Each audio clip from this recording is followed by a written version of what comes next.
खड्गे च सुरेन्द्रे च कौशिके पाद संस्पृशि निर्विशेष मनस्काय श्री वीरस्वामिने नमः।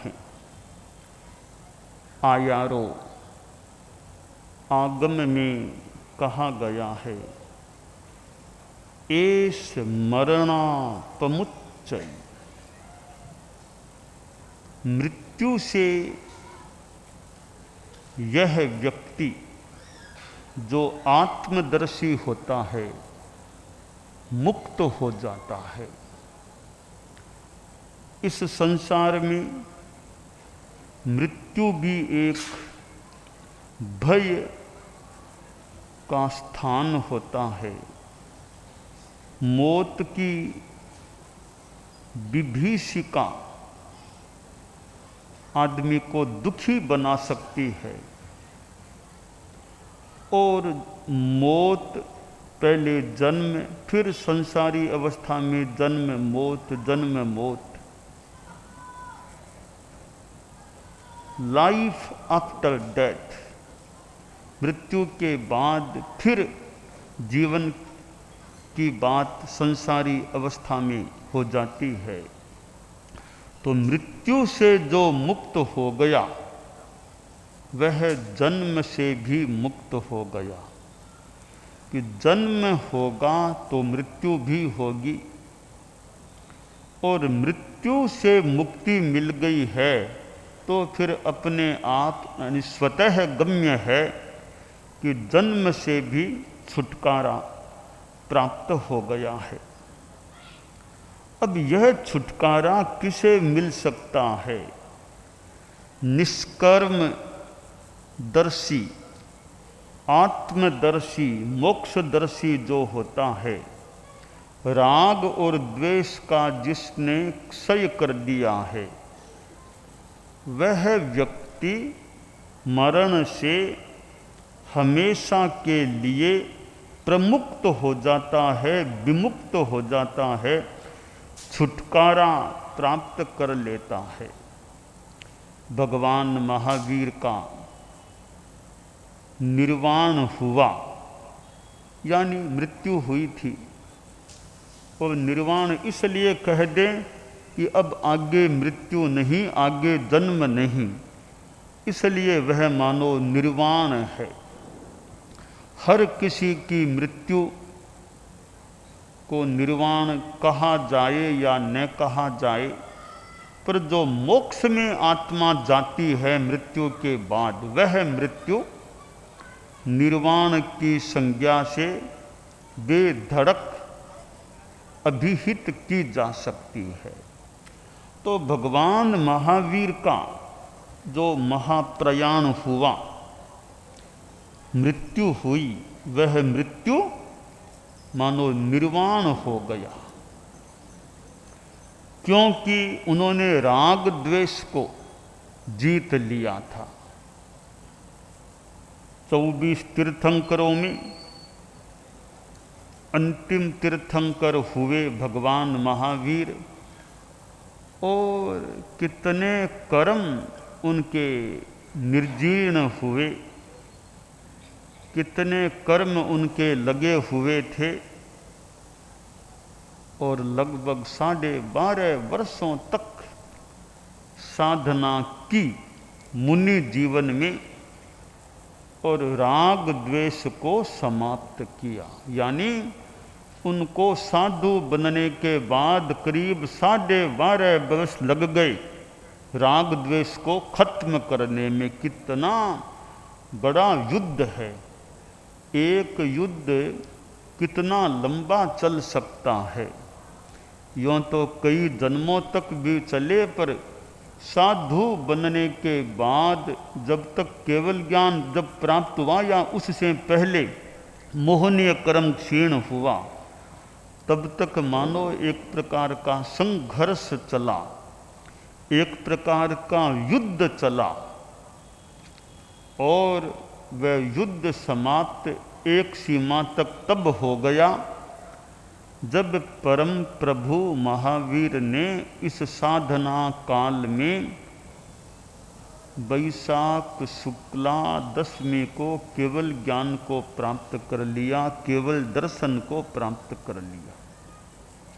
और केवल ज्ञान उसी को मिल सकता है जो क्षीण मोह बीतराग बनता है। यह अर्हता है।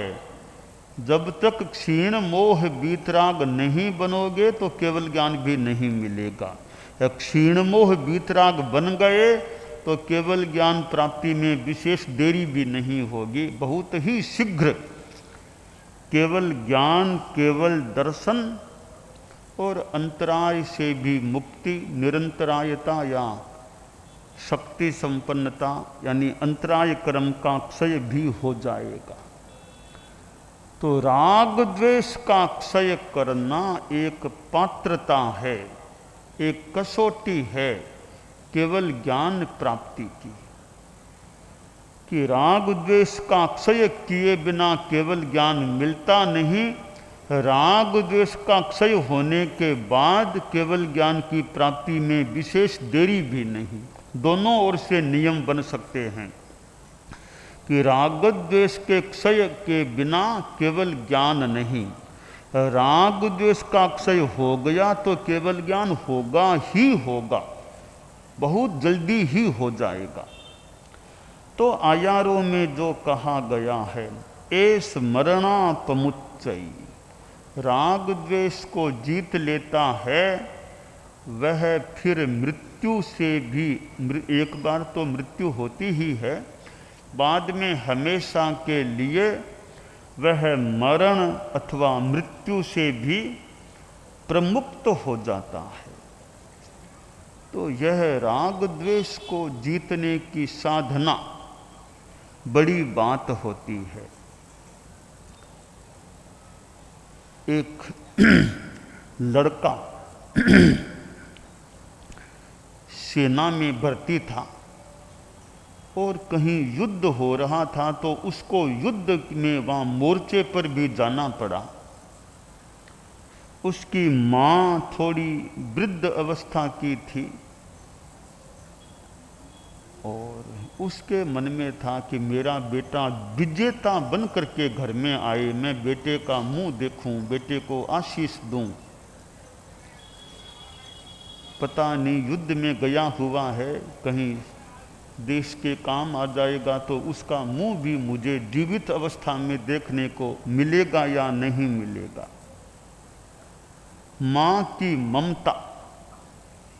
तो माँ ने एक संकल्प किया, अगर मेरा बेटा सकुशल घर आ जाए तो, और तो मैं गरीब घर की हूँ, क्या करूँ, एक बाबा को भोजन कराऊंगा, अपने घर में साधु को भोजन कराऊंगा, सन्यासी को जिमाऊंगी, यह मेरा संकल्प है। योग संयोग अगले दिन ही बेटा आ गया, विजेता बन करके आया था, युद्ध में जीत करके आया था। तो माँ बोली, बेटा बहुत खुशी है मुझे, पर तुमको तो बाद में जिमाऊंगी, पहले एक सन्यासी को जिमाऊंगी, क्योंकि मैंने संकल्प किया था कि तुम आ जाओगे तो मैं एक सन्यासी को अपने घर में जिमाऊंगी। तो अपने पास में ही सन्यासियों का आश्रम है, मैं वहाँ जाकर के किसी बाबा को लेकर आती हूँ, तुम तब तक स्नान कर लो, कुल्ला दातुन कर लो, पहले बाबा को जिमाऊंगी फिर तुम्हें खाना खिलाऊंगी। तो बेटा बोला, माँ अच्छी बात है तुम बाबा को लाने जा रही हो, पर एक बात का ध्यान देना, किसी मरे हुए बाबा को लाना, मरे हुए बाबा को लाना, जिंदा को मत लाना। माँ बोली, तुम तो मजाक करते हो, मरा हुआ कैसे आएगा, तुम तो मेरे से मजाक बहुत करते हो। खैर तुमने कह दिया, मरा हुआ थोड़ी कोई आता है। वह माँ गई, सन्यासियों का आश्रम निकट ही था, जो मुख्य थे सन्यासियों में कहा, बाबा जी महाराज कोई बाबा जी को भेजो, मेरे आज जिमा, मैं उनको जिमाऊंगी। आप पधारो तो बहुत ही बढ़िया, वरना और किसी बाबा जी को भेज दो। तो जो वो मुखिया बाबा जी थे उन्होंने एक शिष्य से कहा, तुम जाओ, इनके अपने नियमानुकूल भोजन हो तो तुम वहीं भोजन करके आ जाओ। वो सन्यासी गया। लड़का घर के बाहर खड़ा था। जो ही सन्यासी घर के निकट पहुंचा, लड़के ने गालियां देना शुरू कर दिया। बाबा को खूब गालियां दी। बाबा भी गुस्से में आ गया, इतनी मुझे इस प्रकार की गालियां देते हो। वो नाराज होकर के चला गया, लौट गया, घर में घुसा ही नहीं। माँ ने देखा, रे बाबा तो गया, बेटे ने कुछ ऐसा वैसा बोल दिया। तो माँ फिर गई आश्रम में। बोले, बाप जी महाराज वो तो बाबा जी जिम्मे नहीं, आप और किसी को भेजो। तो वो गुरु जी थे, दूसरे शिष्य को भेजा, तुम जाओ वहाँ भोजन आहार कर लेना, भिक्षा लेके आहार कर लेना। तो दूसरा वो सन्यासी गया और फिर लड़के ने गालियां दी, वो भी नाराज होकर के लौट गया। फिर बाबा ने मुखिया थे, तीसरे संत को भेजा, वो गया और वो भी लौट गया कि ये लड़का बहुत भद्दी गालियां निकालता है। माँ फिर गई कि बाप जी महाराज आप और किसी को भेजो। चौथे संत को भेजा, वो अपने पात्र वगैरह लेकर के गया और वो लड़का बाहर ही तैयार था और फिर गालियां शुरू की। तो यह चौथा जो सन्यासी आया, खड़ा रहा, कुछ भी नहीं बोला कि लड़के को बोलने दो, देखते हैं। 5-10 मिनट तो लड़का बोलता रहा, उल जलूल बोला, सन्यासी कुछ नहीं बोला। फिर बोलते बोलते आखिर कब तक बोलेगा, इधर वाला मौन है तो सामने वाला कब तक बोलेगा, आखिर चुप हो गया। तब सन्यासी बोला, बेटा तुम्हारी माँ ने हमारे गुरुजी से निवेदन किया, गुरुजी ने मुझे कहा, तब मैं आया हूँ। अगर तुम्हारी इच्छा नहीं है हो तो तुम कहो तो मैं वापस चला जाऊँ। मैं तो तुम्हारे गुरुजी के आदेश से, तुम्हारी माँ की भावना के आधार पर गुरुजी ने मुझे कहा था।